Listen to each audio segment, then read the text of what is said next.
What's going on, everybody? It's Monday, time for Swift News, and we're back from a little bit of a break. It wasn't really a break. I've been working on my SwiftUI Fundamentals course, just pretty much constantly filming, recording, editing. It's going to be like 60 plus videos, but that pre-sale is going live right now, pretty much to the end of November for 25% off. So if you're interested in diving into SwiftUI, check that out. Link will be in the description. But now that I'm wrapping that up over the next 2 weeks, we'll be back to regular Swift News episodes. So on that note, let's throw up the rundown and get into the show.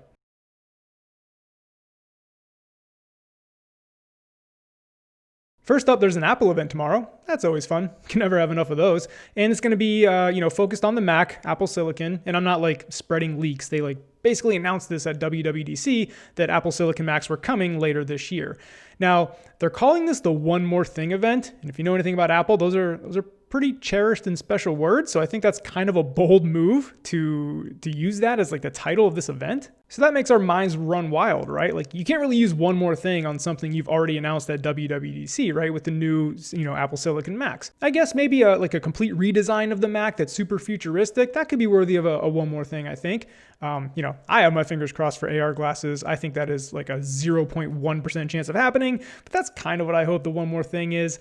But I'm kind of going to guess it's going to be just a redesigned, cool looking new Macs because, the iMac I'm looking at right now, pretty dated, right? It's been around since 2012. So anyway, we can speculate all we want. We'll find out tomorrow.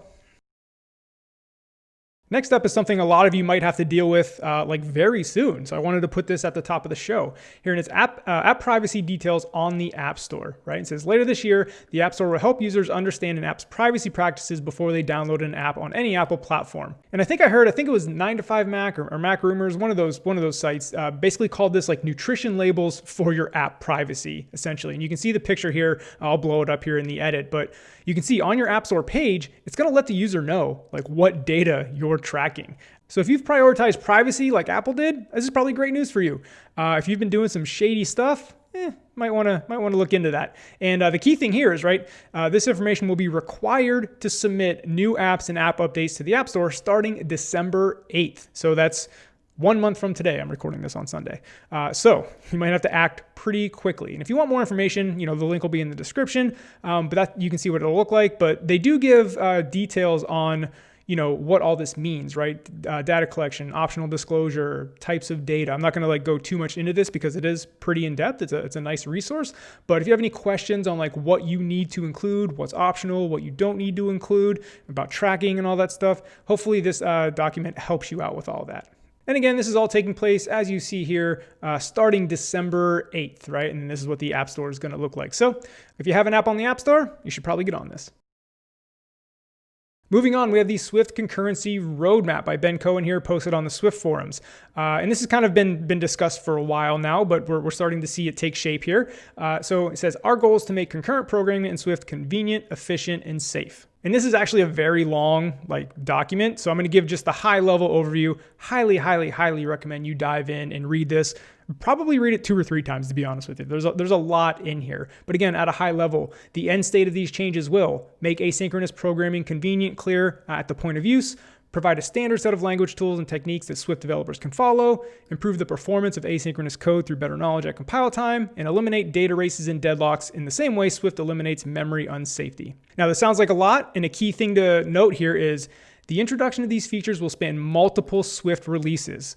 So that could probably be a year or 2 for this to all play out. So if you're sitting here oh my God, that's a lot, it's going to slowly release over time. In fact, it'll be in 2 phases. As you can see here, features will be introduced broadly in 2 phases. So again, it'll be a slower rollout. And here's the motivating example as they show here. We're probably familiar with this kind of code, right? You have an escaping closure here. You put something on a background thread, then you call the completion handler. That's pretty common, right? And they talk about why this is not so great, right? Too much ceremony, easy to introduce bugs, needlessly inefficient.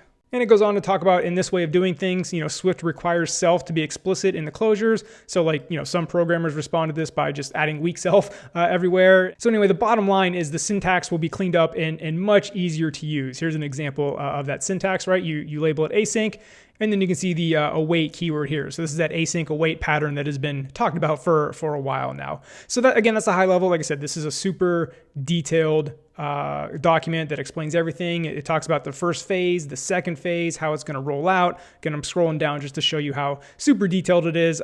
I probably should make an entire video on this separately. It definitely could. But anyway, for Swift news purposes, that's the high level. Swift concurrency, is slowly starting to take shape. It's going to phase out over the next couple Swift releases, and it's going to be broadly in 2 phases. So expect kind of a slower rollout, but a much welcome change.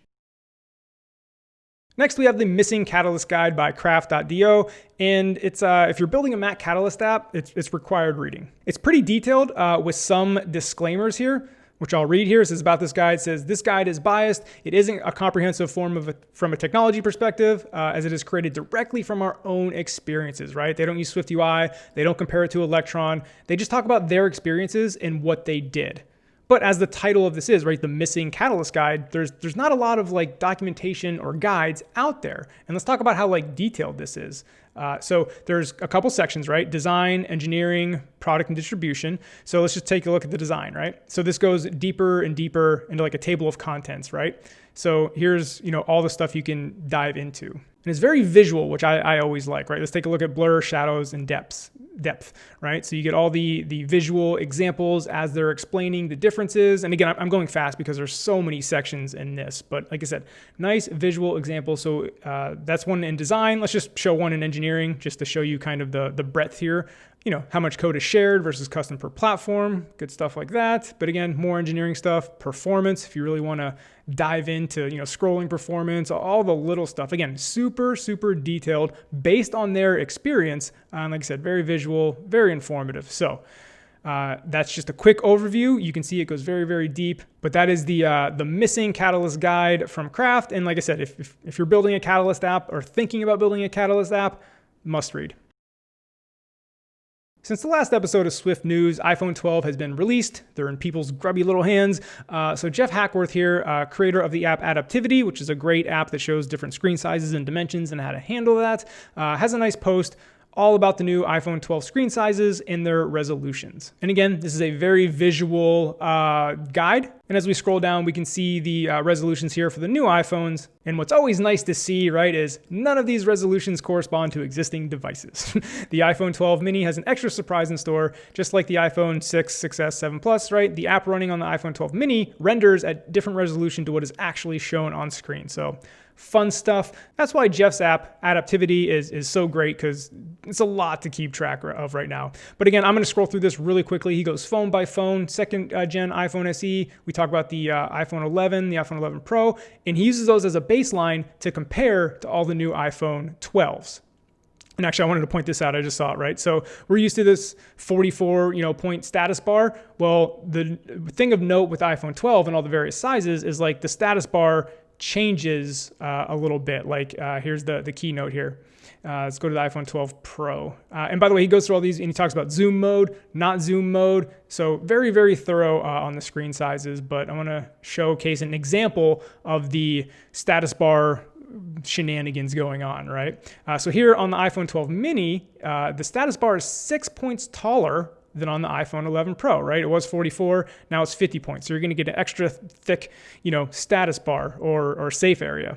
And that varies from phone to phone. So if your design really relies on very specific safe area or status bar, you might have issues with that. But again, check out this article to get all the details and all the new phone screen sizes, resolutions, super in depth. So especially if you're having like UI issues and UI bugs with these new screens, definitely check this out. Moving on, we have an article from Brian Donahue, Building Fast and Slow. And really what this article is about is kind of when to build a quick and dirty MVP to prove your hypothesis, and when to actually take the time, build something very robust, take the time to be very polished, animations, like all that polished stuff. There's a time and place for both of those methodologies. And what this article is all about is that oftentimes developers or product teams do the wrong thing at the wrong time, right? Like when they're supposed to be building a quick and dirty, MVP to prove the hypothesis, they take way too long and build a super polished version, and vice versa. When they should be building a super polished, nice version, they build the quick and dirty MVP. And look, that's a tough thing to decide, right? Because we just talked about the two ends of the spectrum, right? The quick and dirty MVP, just get it out there, or the super high polish, right? Those are the two extremes. Well, there's a whole spectrum of possibilities like in between that, right? Like maybe you want to be 20% quick and dirty, 80%, polished, right? And the whole spectrum. And that's why it's so tough, like building these products? Because there's no straightforward answer, right? It's kind of like an art. You have to kind of like guess, and then when you put it out, like the market will tell you if your guess was right or wrong. Like it's pretty tough. But anyway, that was my rant. This article is all about like when should you build fast and when should you build slow. And again, they're just guidelines. It's going to be so unique to your like business and your situation. You know, do you have investors breathing down your neck? Are you going to run out of runway in the next 2 months, right? Are you working at a big company where you have to ship something to make quarterly results? Like there's all kinds of outside factors that like force you into like one direction that may not be like the best direction. Okay, I'm done ranting. Let's get back to the article here. But so you want to build fast when you want to validate your hypothesis, right? This goes into the whole MVP thing, the minimum viable product. You have a hypothesis you want to prove. The only way to prove that is to get a version of the product into customers' hands to see if you prove that. Well, if all you're trying to do is prove the hypothesis, you want to build the quick and dirty MVP, get it out there as fast as possible, iterate, get customer feedback, rinse and repeat. So hypothesis validation is definitely when you want to be building fast. And this is a longer article too. I'm going to go kind of quickly through it since I spent a lot of time on my rant. When you want to build slow, as he talks about scrutinizing inputs, right? We just talked about proving the hypothesis with a quick and dirty thing. But what he recommends is you should be scrutinizing that hypothesis before you start building that quick and dirty, right? Is what you build going to prove the correct hypothesis? You know what I mean? It's much cheaper to change your hypothesis and see what you want to try to prove than build something and then change it, right? So he recommends slowing down to make sure that you are trying to prove the right thing with what you build. So I'll just scroll down to the summary to wrap this one up. But again, I really love articles like this that make you think about building products. You kind of have to take your engineering hat off and go onto your like big picture product type hat. So I love that kind of stuff. But here's the summary. Whenever I've seen teams build bad products is because they built fast and slow at the wrong times, right? They were too fast moving from initial plan to engineering execution. It's a big problem for us engineers, right? We have an idea, we want to build it. Sometimes you got to slow down. Or they can be too slow in validating their hypothesis or over-engineered solutions to problems customers don't have. Does that sound familiar, right? And here's the thing to take away, right? If you just ignored all my rants, you take away one thing, this couple sentences right here. Before execution is the time to be slow and deliberate with the hypothesis and the design, right? They're more inexpensive to change than what you actually build, right? During execution, once you decide what you're going to build, that's important to move incredibly quickly towards your hypothesis validation, right? Cut the scope wherever you have to. Just do what you need to do to prove the hypothesis. And then once that hypothesis has been proven, like before shipping, is the time to slow down and ensure the final product is high quality. But again, that's general advice. Your business use case can be very, very specific. So just keep that in mind. Next up, we have an awesome YouTube video from the channel, How It's Built, and Sash. In this episode, he has Ryan Nystrom on, who has built GitHub Mobile. He built GitHawk kind of as a side project, and GitHub hired him to build their mobile product. And here on the screen, you can see him walking through that. And as you can see, Sash does a great job in the edit to where when Ryan's talking about something, he puts it on the screen to like display it. So I really like that. So if you're curious about how a mobile app at something like GitHub is built, definitely check out this video. And it's nice and time-stamped, right? You can hear we're talking about in-app navigation right now, the responder chain, storyboards versus programmatic UI. It's always a hot topic. Talks about SwiftUI, talks about networking in the app. So it really breaks down the GitHub mobile app pretty much from the source. And it's an hour long, full of great information. So check this out. Staying on the topic of GitHub, we have a fun little widget, if you're into that sort of thing, like all the kids are nowadays. The GitHub contributions graph for iOS. You can either build it from this open source repo. You can also check out the code if you want. You can download it from the App Store too. But you can have a widget with your contributions, right? Or you can put in other developers and see their contributions on your app. Anyway, just wanted to share a fun little widget for you. Moving on to AR Corner, we have a tweet from Oscar Falmar here. Talks about a Japanese fashion show like in AR, right? So you're holding up the iPad. Again, imagine when you're actually wearing glasses and you're walking around seeing like the fashion show like right in front of you in AR. Like I thought that was like pretty cool. And then second in AR Corner, this isn't AR kit. I think this is just general AR, but it's like AR copy and paste, right? You can see, let me go back to restart this video, taking a picture of like a real like object in real life and then dragging it onto the computer screen and dropping it like into your document. Like that's insane, right? And it takes a little bit, but it's early technology, right? I grab a picture of this plant, right? Move it over to the document, drag and drop just like that. Like it's pretty crazy, right? That's awesome. So again, I love seeing this AR proof of concept type stuff. And then lastly, our LOL of the week. Pretty painful. I mean, I laughed, but it hurt inside. we're all running into this, right? iPhone is not connected. iPhone is connected. Xcode will continue when your iPhone is connected. No, it's disconnected, right? And I know one of the recent issues is if you update your phone to iOS 14.2, but didn't update your Xcode, I know that will cause this issue, but it was happening when both versions were the same. It's so annoying. I cannot wait for this bug to get fixed. So this meme made me laugh and cry at the same time because it's so frustrating. Are you running into this? Like, I would love to see how many people are running into this. I think it's a ton. Anyway, that wraps it up for this week's episode of Swift News. We'll see you next week.